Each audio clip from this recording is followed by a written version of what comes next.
Les mulâtres, à l'instar des marrons, qui, je le rappelle, en grande partie n'en déplaisent à certains et à certaines, ont permis la pérennisation du système esclavagiste. Il faut le dire, les marrons ont permis la pérennisation du système esclavagiste. Et les mulâtres, voilà, ils l'ont fait, et c'est un fait purement objectif, c'est pas un jugement de valeur de ma part. Ce sont des gens qui défendent leur intérêt de groupe.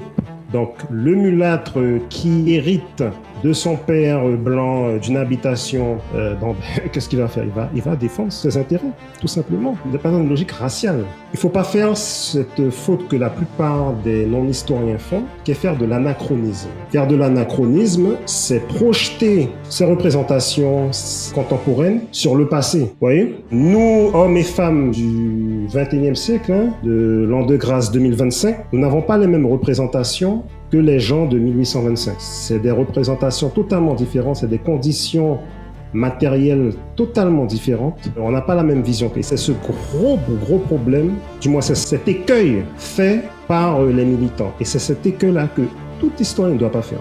Faire de l'anachronisme, ça c'est l'un des péchés cardinaux dans l'historiographie. Et c'est pour ça que je vous dis, quand je dis que les marrons ont quelque part permis la pérennisation du système esclavagiste, véritablement détruit. Ce sont des mots forts qui vont faire jaser.